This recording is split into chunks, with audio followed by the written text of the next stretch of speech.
Hello, everybody. Good afternoon and welcome to the United Stands. I'm Mark Goldbridge and I'm joined live by Fabrizio Romano. How are you doing, Fabrizio? Hello, my friend. All good. Thank you. And thanks as always for the invitation. Good. Lots to talk about. The transfer window may be closed, but we've got a few things to catch up on. I just wanted to get into straight away. There's a few players I want to talk about, but I think it was last week, end of last week, we had some story coming out about Frenkie de Jong potentially being unsettled at Barcelona. And I want to ask you about Kimmich, but let's start with Frenkie de Jong. What's this all about in your opinion? Is this a player that's trying to get a little bit of certainty from Barcelona, or do you genuinely think he might be moving finally this summer? Look, I think we will keep hearing a lot of stories from Barcelona in the next weeks and months because it's a complicated situation in general. They need a new manager. The situation on the pitch in the recent months has been really complicated. And also the financial fair play is the big issue there. So probably they will need to do some movement in the summer transfer window to be able to sign some player. This is the feeling at Barcelona. I was speaking to La Liga president Tebas a couple of days ago, and he was confirming that Barca need to do something if they want to be able to make some signing in the summer. So I think it's a general situation. From what I'm hearing about Frenkie de Jong, is not something decided that Frenkie is going to leave the club in the summer. Is not something imminent. Also, Deco, the director of Barcelona, confirmed that they want to keep Araujo and Frenkie de Jong in the summer. So I'm told that at the moment nothing is guaranteed in terms of exit for Frenkie de Jong.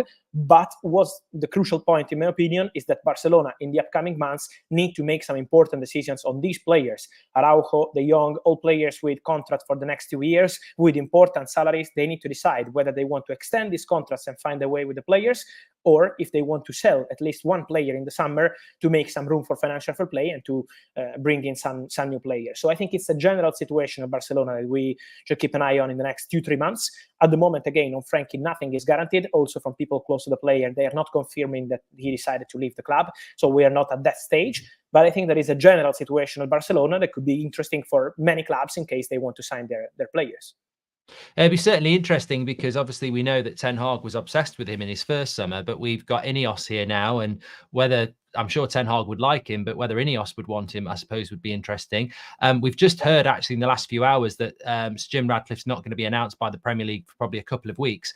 Yes. That takes us to the end of the month, and a director of football is very important, as you know, Fabrizio, in the game you're in, to have your deals are starting to happen now, or being discussed now. United don't have that director of football. Have you heard anything about what United are likely to do and how quick they might get that director of football in? Yeah, it's time to be patient. I think, as you mentioned, this is the reality. I think it's going to be probably, if not next week, it's going to be end of February, beginning of March. And then finally, Man United and Ineos will have the possibility to plan for new director of football, to plan for the summer, to decide on many player situations. So I think it's not that bad, honestly. I think March is still a good time to plan with a new director of football, and same for April. So that is the crucial moment when you can decide and plan for the summer transfer window. So I think already appointing a person like Omar Berrada is, again, a fantastic news for Manchester United, because you can have a vision, and then with the director of football, you can develop the plan and decide on which kind of players, what kind of investments you want to do in the summer. So I think that is going to be the schedule. In March, April, I expect Man United to have a new director of football, and then starting to plan for the summer. And obviously that is going to be the crucial moment. So I think Dan Ashworth remains in frame. Newcastle are fighting to keep him at the club because they really want him to continue and keep going with their project, but Ineos are still interested in Dan Ashworth. I'm sure there are other candidates, as we always mention. Paul Mitchell is another name they've been considering, but I think the short list is still there. So they're still taking their time behind the scenes to have some conversations and to pick the right person. I keep mentioning Dan Ashworth because I'm told he's always been the favorite in the plans for Ineos. Let's see if they will be able to find a way with Newcastle. Yeah, interesting there. I was going to mention Kimmich with de Jong, but obviously wandered off a little bit there. There's talk that Kimmich isn't happy. There was a story last week in the UK about, Man United's financial fair play situation is uncertain. They might look at what Juventus did very well for a few years, which is looking at players with 1 year left on their contract. Kimmich has got 1 year left on his contract. I find this surprising. I think he's such a good player. Are you hearing anything about whether Kimmich, why he's not signed the new contract yet? Is he unsettled? Could he leave in the summer? No, I'm hearing that there is going to be a new round of conversations in the next months between Kimmich and Bayern. They have some complicated situation to afford in the next months at Bayern, because this is the same for Alphonso Davies. For example, many important players out of contract in next summer 25. So they're going to have some discussions with these players, including Joshua Kimmich. I think for both players, Davies and Kimmich, this is going to be clear around May, June. If they don't extend the contract by end of May, beginning of June, there is a concrete possibility to see these players available on the summer transfer market. So I think the crucial time is going to be probably May to understand what's going to happen with Kimmich. He's a player appreciated by many clubs around the world, but it was never possible to discuss a transfer in the January window or last summer because Bayern keep pushing to extend his contract. We will see. I think these conversations between Bayern and Kimmich will be really important to understand whether it's really going to be available in the summer or not. Yeah, it'd be interesting. I mean, it won't just be Manchester United, will it? It'll be a hell of a lot of clubs looking at him as well.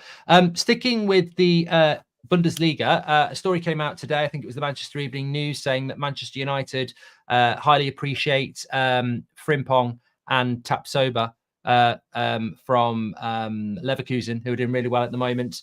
Is that old news from last summer, Fabrizio, or do you think United might revisit those players as well, because obviously new change and everything? Yeah, I think for sure Frimpong has always been, it's a really similar situation to Todibo. So these are two players really appreciated by players in the scouting, by people in the scouting department.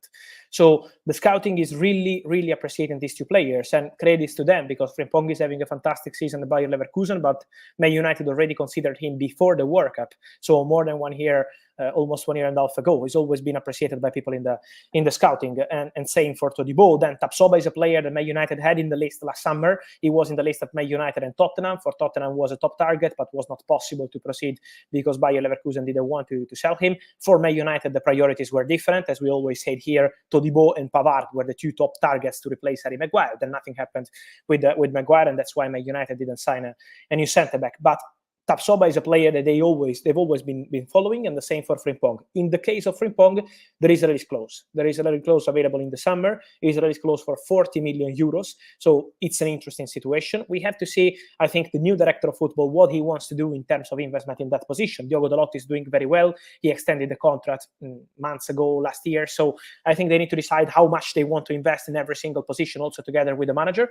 But two things I can confirm is that Frimpong is really appreciated by people in the scouting, and also that Frimpong would love to try an experience in the Premier League. He would really like to try this opportunity in the future. Now, obviously, he's focused on Bayer Leverkusen. It's a dream season for them. But I think in the summer, there is a concrete chance for Frimpong to move to the Premier League. Yeah, interesting with that release clause as well. And still in the Bundesliga, another story came out this morning saying that Manchester United are leading the race for Matthijs de Ligt, who is at Bayern Munich. He's not really settled there, Fabrizio. We've spoken about him a few times over the years, obviously when he was at Juventus, another former Ten Hag player. If he was to be available, do you think that is a deal you could see United looking at? And what sort of price do you think Bayern Munich would be looking at for a player like that? Well, to be honest, on the price at this moment, I don't know, because Bayern are not mentioning any price now on the Ligt. So in my opinion, is something that they will decide again close to the summer. And it's also important to understand what's going to happen with Tuchel, because now Tuchel is still safe, but we have to see what happens in Bundesliga, in Champions League. If they win any title, I don't know what's going to happen at Bayern in the summer. This could change the manager and could change the situation of the league. For sure, at the moment, the player is not happy. The player is not happy because he's not playing. He's not a regular starter. So the situation for the league is an interesting one ahead of the summer transfer window. And I think for Man United, again, in this case, there are many candidates for new centre-back. I think we will keep hearing many, many names because, for example, Antonio Silva is a name they're following. Todibo, I will still keep the name of Todibo in the list for Manchester United in the summer. Tapsoba, as we just said, is a player they always appreciated. Lenny Giroud at Lille is appreciated by many clubs around Europe. So I think there will be many candidates, and then Man United will have to decide who is the player they really want in that position. De Ligt obviously has a very good connection with Erik ten Hag. But I can tell you that, for example, De Ligt was one of the players in the list at Paris Saint-Germain in the January transfer window. They had many conversations with Bayern for the Mukiele deal, and in that case, they tried to make a swap deal between Mukiele and De Ligt. Bayern said no, so let's see what's going to happen in the summer with PSG and new centre-back. And from what I'm hearing, it could be of interest also of other clubs in the Premier League. So I don't think it's that guaranteed that if the league leaves, Bayern is for Manchester United. I think Man United will take some time before deciding who is the player they really want. And I keep hearing that the names I mentioned, Antonio Silva, Todibo, Giroud, these are still players in the list of Manchester United. Onto the striker situation, it's almost inevitable that United will buy a striker with Martial injured and leaving in the summer, and Rasmus is the only one we've got. We mentioned in January, Choupo-Moting, Guirassy. other names that may come into the equation in the summer: Vlahovic, Santiago Jimenez, Evan Ferguson could move, Osimhen. At this moment in time, is there any sort of names? We mentioned Xerxes before that you would think United are scouting at the moment, or do you think this is one of those ones that are, waiting on input from Ineos and Barada and a new director of football? I think it's going to be really important to see who is the director to understand the new striker. And it's also important to see how Rasmus Højlund will keep performing in the next months, because now he's doing very well. Finally, we can see his potential finally in terms of goals, in terms of impact, in terms of assists too, because he's doing very well in general. So I think it's going to be important to see how the season will end for Manchester United and for Rasmus Højlund, to understand whether they want to invest on an experienced striker or on a young striker. So it's not clear yet what they want to do with the new striker, because the new director, together with the manager, of course, will decide who is the player they need. Obviously, as you mentioned, this is something needed, so 100% guaranteed that Man United will go for a new striker, but it's not clear yet how much they want to invest on that position. And I think it will really depend on how Rasmus Højlund will perform in the next weeks and months. But at the moment, they are quite happy with him. Also, the player is very well set at the Manchester United. There is a very positive atmosphere around the guy, and I think this is the best news possible for Manchester United, because it's not easy to find young and talented strikers on the market, on today's market, and we saw how complicated it was that in January. So I think in the summer is again going to be a topic for Man United, but the kind of player they want to sign is not clear yet. So many of them are being scouted, but there is still no preference, and I think the director of football will decide together with the coach. Erik ten Hag, I think he, like Kimmich, I think he's out of contract in 2025. 3 incredible wins for Manchester United. Before those wins, there was a lot of pressure and talk about Ten Hag and replacements. At what point do you think Manchester United, because there were rumours at the start of the season about a new deal, and it's not ideal for any manager to go into the final year. That's Arteta's in a similar situation, and we expect him to sign a new contract very soon. Those contract talks, it's not like a director of football, is it? I think that, do you expect that to start happening, and then a CEO, Sir Jim Radcliffe, they can make those decisions? They don't necessarily need to be waiting till the summer for that, or do you think that will wait until the summer?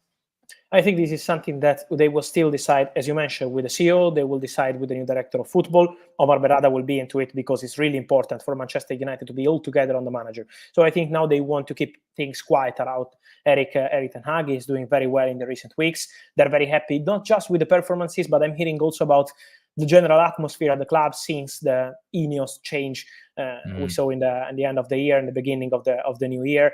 It looks different. Also, the impact they had in the conversations, for example, direct conversations with player, how they handled the situation of Marcus Rashford, for example. I think it was handled very well, and we can see already the impact of new people coming into the club and trying to change the communication, the direct communication with the players, but also the communication with the media is different. And this is why I think also for the manager, now they want to keep things quiet, let him work.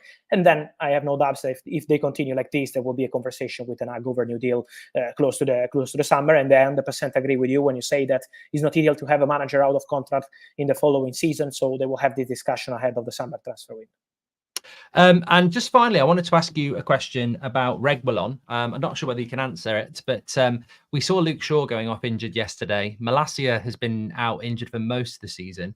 Alvaro Fernandez, he's at Benfica. I think it's a loan. I don't think he's been sold. But there's no left back for Manchester United. I was saying yesterday, the Reguilon deal, some people didn't rate Reguilon. I thought he did a very capable job for us. Why do you think was that just a financial decision? Was that Spurs wanting him out of there, Reguilon wanting him out of there? Because to me, I just think we should have just kept him till the end of the season. I agree with you, and I think it was probably a mistake. It can happen, but from what I'm hearing, it's Manchester United deciding about that already in the summer. So already in the summer transfer window, when they wanted to sign Cucurella, because Cucurella was the top target for the final days of August, the final days of the summer transfer window. The reason why the Cucurella deal collapsed is that Cucurella was no longer available to play Carabao Cup, because he played the initial game, the first game for Chelsea in August, and because Chelsea were not accepting a break clause into the loan deal for Cucurella. These were the 2 reasons why the Cucurella deal collapsed, and they decided to go for Reguilon. So the initial plan for Man United was always the same. We sign a player for 6 months, and then it's going to be Luke Shaw, Malacia, and all the other players helping in that position. So I think they just wanted to respect that strategy they made in the summer, but I agree with you that probably a player like Reguilon was still important for Manchester United for the second half of the season. And Reguilon was very happy at Manchester United, so it was a club decision. Yes.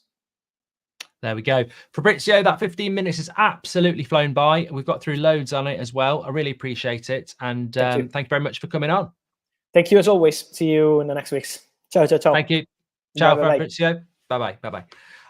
Love that. Loads, absolutely loads. And this is the great thing about having Fabrizio on the show, is that you get to throw in questions that, it really, there's loads to get into there. I'm going to summarize that. Obviously, I wasn't live with you this morning, so I want to talk about top four, Luke Shaw's injury, expectation and demand. But yeah, and summarize what we were talking about there. But the Reguilon thing for me, I just wanted to, I wanted to ask that question because Fabrizio would know.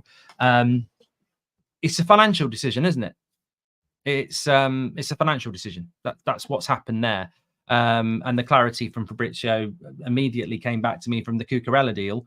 We were going to go for Cucurella, but it was going to be for whole of season, and Reguilon was for half of the season. And this is just a financial decision, and it's catastrophic, really, because we needed Reguilon or Cucurella for the whole of the season because we haven't got a left back now, and Malacia is nowhere near ready, and Luke Shaw, I fear, from what Ten Hag said yesterday, could be out for. I'm expecting a month. If it's any less than that, if it's a week, brilliant.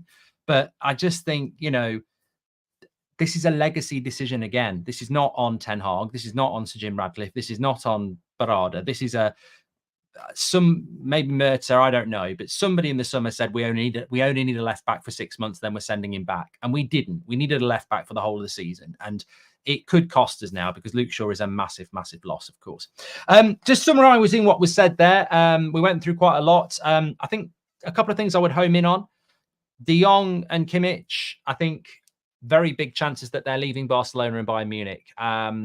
Fabrizio was saying that he was speaking to the CEO of Barcelona a couple of days ago.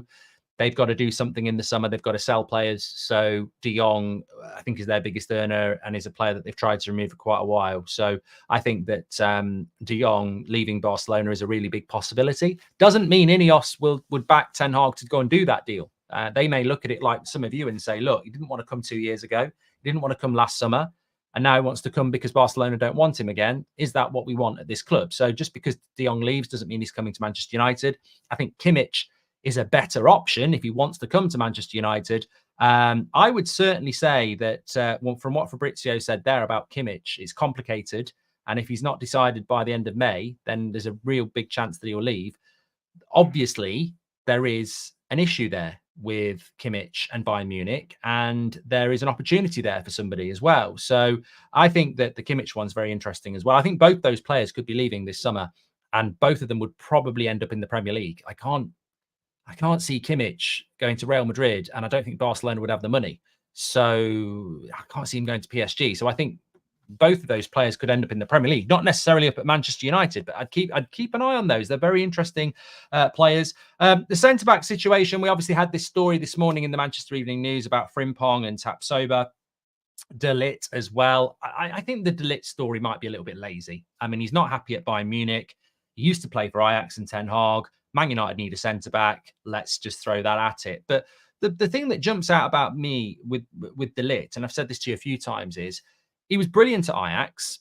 He was mediocre at Juventus, and he's probably been less than mediocre at Bayern. So I think a lot of people want De Ligt because of the memories of what he was like at Ajax when he stood in front of the thousands of Ajax fans with the microphone at 19, 20 as the captain, speaking like he's going to dominate football like Sergio Ramos. I completely get that, but he hasn't matured into that player. And the big sentence for me from Fabrizio there is De Ligt's not happy at Bayern Munich because he's not playing very often. Well, what part of that sentence makes you think that that's what we need at Manchester United, a player that's not starting for Bayern Munich? So I would be steering clear of that. On the Frimpong story and the Tapsoba story, I mean, I saw it this morning and I felt, well, look, I'm sure it's legit, but it seems like regurgitation. And Fabrizio said it himself. It's very similar to Todibo. We were looking at Todibo in the summer, Tapsoba last summer, Frimpong longer than that. So, look, I think these are players that United have 100% scouted and will retain an interest in, but it doesn't mean that we're going to sign those players. I think the Frimpong thing's very interesting. £34 million release clause. I think if Wan-Bissaka was to move on, then Frimpong would be well worth bringing in. He's a very different profile of fullback to Wan-Bissaka. And I think Wan-Bissaka is going to leave in the summer. So I think Frimpong is interesting. He might be on the top end of expensive at £34 million, but it depends on what you can generate. And when I say on the top end of expensive, £34 million is a lot of money if your budget's only £100 million and you need to bring in midfielders, strikers, and centre backs. £34 million is absolutely fine if you generate over £200 million with some sales as well. So yeah, I think so. KF says, "Are you suffering from a Super Bowl hangover, mate?" I don't know what it is. Don't know whether you've ever been in this situation, but I went to bed at 4 o'clock. I couldn't sleep, and then I was up at just 9:20. So I probably had, if I'm lucky, I probably had about 4 hours sleep. But I feel like it's going to hit me tomorrow. What a Super Bowl watch along, by the way. Just to let you know, you don't need to like the Super Bowl. We went live at 11 o'clock last night on That's Football, and at 4 o'clock in the morning, we never dropped below 10,000 watching. Which is incredible. You know, most football YouTube channels would, be crying with ecstatic if they had 6,000 live viewers, and we did it on a Super Bowl. It was an amazing Super Bowl. I love doing that stream. So thank you everyone who tuned in. It was amazing. Anyway, back to where we were talking about. I think the Frimpong one's very interesting. We also spoke about the director of football. It has sort of broken in the last few hours, actually, that the ratification of Sir Jim Ratcliffe from the Premier League won't be this week, unlikely to be next week, could be the back end of February, early March. What does that mean for United? Look, Sir Jim Ratcliffe will be our new partial owner, but it's another delay. Some people would predict that would be the case, but it's another delay. Can we announce a director of football before then? I don't know. I really don't know. Do they know who that director of football is going to be? I don't know. Fabrizio said, look, March is not a bad time. I wouldn't be too worried about a director of football coming in March. But what I would say in response to that is, it might be fine to bring a director of football in March. But what we have to take into account is that it might be fine to bring a director of football in March, but it'd be a lot better to have them in January. So, yeah, I'm sure people will say, yeah, it's fine to bring them in March, but it'd be a lot better if they were in now. And again, this is not on Ineos, this is not on Sir Jim, and it's not on the director of football, and it's not on the CEO. This is because we took bloody ages to do this deal in the first place. It was Christmas Eve when it got announced. It was always going to take time. And the January transfer window was crap. The summer transfer window last year wasn't as good as it could have been. The Glazers started asking for investment in November 2022. We are in nearly March 2024. We are, I don't care what you say, we are approaching 18 months of handbrake at Man United. Football moves very, very fast, and we've had the handbrake on for 18 months. It's very frustrating. Need to sign a good left back. Sure, he's a good player, but he's too injury prone. Kimmich would be a good signing for Mainu to learn from, better than De Jong, says David T. Thank you very much. He's been a member for 20 months. Get your badge in. Thank you very much for that. Also asked Fabrizio about the deal for Erik ten Hag and the new deal.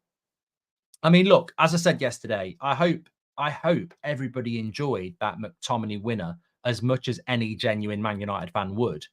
I fear for those people who have just nailed their flags to the mast of the Ten Hag out movement. And it must be really sad because you're not a Manchester United supporter. You're a supporter of your own ego. You've just got locked into this stubbornness. There's nothing wrong with saying, I got it wrong. I'm not Ten Hag out. I'm Ten Hag in. I want to support Man United and enjoy this, vibrancy around the team. But there are still some people out there that I wouldn't say that they're Man United fans, because how can you not enjoy that winner yesterday? How can you not enjoy winning 3 games in a row? How can you not enjoy winning 2 away games against teams in the top 10, which we've struggled with for 18 months? So I think Ten Hag has to be a major consideration for a new contract with 1 year left. But as Fabrizio said, United probably will take their time on this and look at it towards the summer.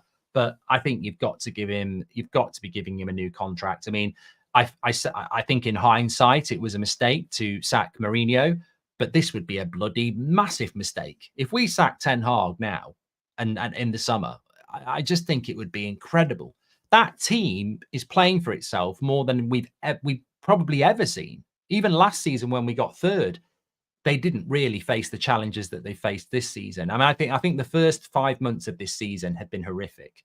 When you think about the Anthony, the Sancho, the Rashford, the Greenwood, you know, the other things that have happened off the pitch, the sale, the injuries, the losses.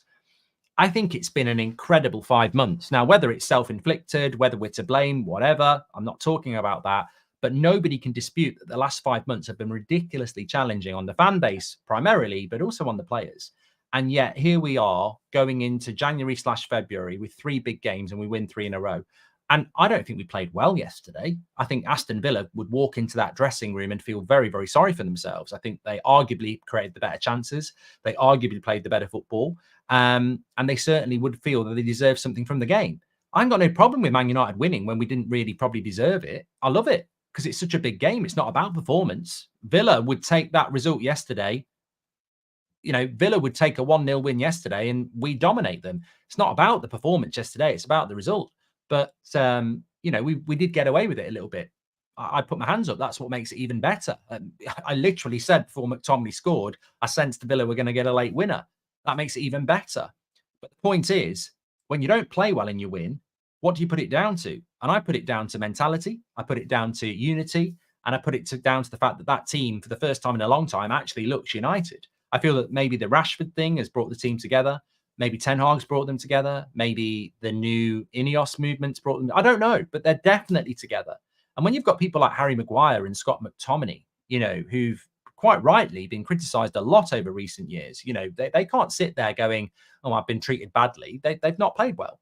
And when they're getting praised, and Onana's getting praised, who's had a really bad season, and you see the unity and support and happiness in the fan base reflected in the team, and there just feels like there's a movement there. You can't go sacking a manager in the summer when you've got sprouts of positivity like that, results like that. All I would say is that we've got to rein it in a little bit, because Terp says the top four race is heating up. It certainly is, but I think we need to just hold on to one thing and say that expectation should not outstrip demand. I think that we need to now be careful that people start demanding top four. I still don't expect Champions League football. I know Scholesy was saying that you'd fancy United to get top four now because of the players they've got and they're experienced. And what he means is Spurs and Villa are not experienced to getting top four, and they might bottle it in the next few weeks. But we're still, I would say, I mean, what would you put it down as a percentage? I would say that United's chances of getting top four are probably 30% at the moment, because we've still got to make up points on 2 teams. But that result yesterday gives us a massive chance. So I don't think we should be demanding or expecting top four. I think we should be appreciating that 3 wins in a row against good teams have given us an opportunity to be in the fight for top four. I think it's in our hands. I do think it's in our hands. I know some people will say, well, technically it's not. I think it's in our hands because although we haven't got to play Spurs and Villa, they've got to play each other, which I think naturally will lead to us closing the gap. And also, yeah, we've got to go to Man City, but I think Spurs and Villa have got to do the same. Villa certainly have. And I think Spurs have as well.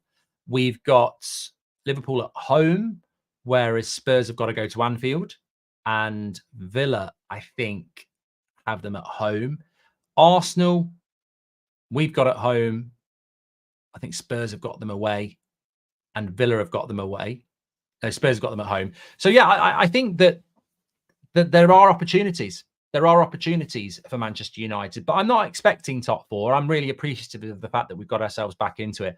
But the big overarching thing I wanted to talk about, and I was listening to Maud's this morning, and he's absolutely correct. It's the Luke Shaw thing. We can't underestimate that. We have to acknowledge the despair of the situation we've been in this season. And I'm sure Ineos are in that medical department saying, why? Is this just ridiculously coincidence, or why? Why is Mason Mount out? We spent 55 million on him. He was out of contract in a year, and we've got nothing out of that 55 million from him. Malacia, he's not kicked a ball all season. What's going on there? You know, why is Luke Shaw injured again? What is it that we're doing wrong in recruitment or in training that we've got so many injured players? It's ridiculous. And the Martinez change in the way that we played yesterday, nobody really will talk about it, was massive. The way we played yesterday compared to how we played against Wolves and West Ham was ridiculous. The defensive line was way deeper, and it has to be. And Maguire played well, and Varane played well. But there was a noticeable difference in how we played yesterday. And there was a noticeable difference in the second half when Luke Shaw went off. Martinez and Luke Shaw, massive players for us, and they're out. And there will be this expectation that we're going to go and beat Luton on Sunday. Man City were 1-0 down to Luton at half-time away. Liverpool were losing 1-0 into stoppage time. Newcastle lost there.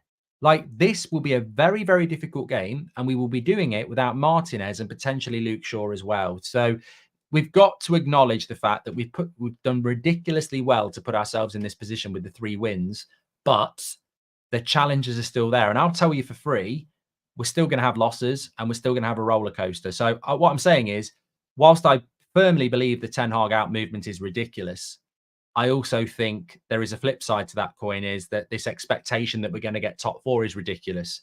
We remember who we are. Let's be realistic. It's not all going to be sunshine and flowers. There will be rain ahead. Of course there will. There will be,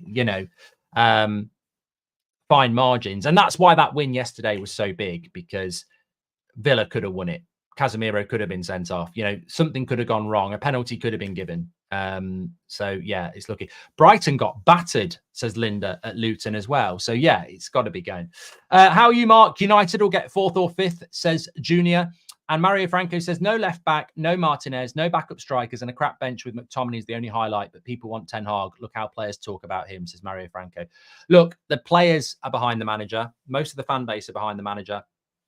And I think we should all be behind them. In fact, let's do a little poll on that one.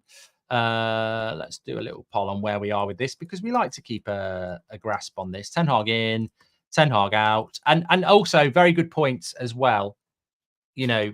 We can feel sorry for ourselves about Martinez and Luke Shaw, quite rightly. And we can feel sorry for ourselves about all the injuries we had over Christmas and before that. But let's not forget, we need to be crossing everything we can cross. Because if anything happens to Rasmus, we haven't got a striker. We haven't got a striker. People talk about Scott McTominay as a striker, right? Massively naive. If you're going to play balls into the box and crosses into the box, McTominay's an asset. We've seen that. But what are you going to do with Scott McTominay when you're on the halfway line, trying to break quickly, hold the ball up, link up the play, run the channels? McTominay ain't that. Rashford ain't that. Martial's injured. So Rasmus is massively important as well. And I said this last week, and I'll say it again now. In a way, I can't believe I'm saying this. I'm certainly not giving Onana a high five. But if we were in the Europa League, how the fuck would we survive? We'd still have the same injuries we've got now, and we'd be going into Thursday, Sunday for the next 2 months. I know everybody would rather we were still in Europe, and financially we needed it. But how would we have survived being in the Europa League and this quest to get top 4? We would have, that team would have just, the team could crumble anyway, but at least we're playing, at least we've got a few midweeks off. I know we're playing midweek very soon because we've got the FA Cup 5th round, which is a midweek game. I think it's the week after next. But yeah, we would not have coped with European football. Like, we don't have a left back at the moment. We only have 1 striker at the moment. We're quite well stacked on the wings, and the midfield is a Casemiro injury away from a nightmare again, isn't it? But centre back was stacked, wingers were stacked. Up front, there's nothing. Left back, there's nothing, and in the midfield, we're quite weak as well. So yeah, interesting. Who's been your player of the season so far, says Joseph? I think this is a great question. Get in the comments. Who's been your player of the season so far? If you're not watching live, I'd be interested to see that. So if you're not watching live, let us know and give us an explanation.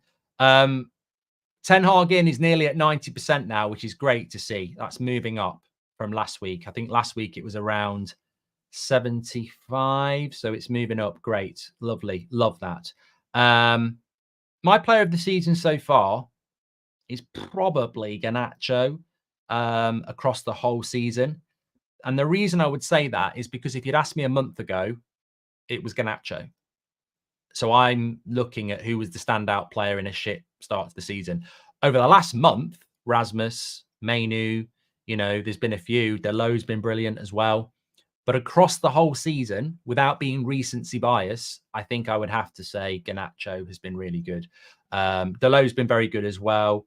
Some people are even saying McTominay. Look, his goals have been massive as a super sub. I think that's exactly what his role is, and we've been talking about this for probably 18 months. On McTominay, it's incredible actually the amount of things that happen that we discuss that do happen. I mean, there's a multitude of things over the years, but probably for the last 2-3 years, we've been saying about McTominay in the opposition's penalty box, he's a threat. In our penalty box, he's a liability. As a holding midfielder, he can't play that role. As a box to box, he's average. But getting into the opposition's box in the last 20 minutes is a real threat. Now, he can't play that way for 90 minutes, as we know.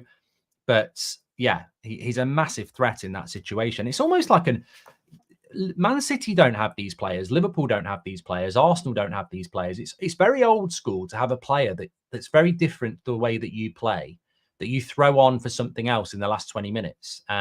It's sort of, I like it because it's sort of like a blast from the past to have a player that's a real specialist last 20-minute player, but it works well. But no, I think Garnacho would probably be mine across the season. The development of him is great. I thought he played really well against Villa yesterday, just a bit unlucky with the final shot. But there's still a lot of football to be played. I mean, Rasmus could end up being player of the year if he keeps scoring goals. Obviously, Garnacho's up there. Delot could be player of the year. Mainu could be player of the year. Casemiro, if you can, I mean, Casemiro was immense second half yesterday. So look, I hope that come May we've got a few contenders for it. I really do.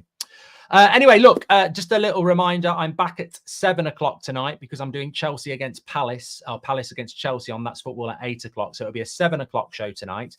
But thanks everyone for tuning in. It's good to be back. Make sure you smash a like on the video and subscribe. I'm sure I'll be slurring my words later as my mouth just tiredly just gives up. But yeah, looking forward to it. Just Keevan says Casemiro is a bad passer. You need to go back and watch the second half, mate. His passing was absolutely immaculate and his performance in the second half was amazing.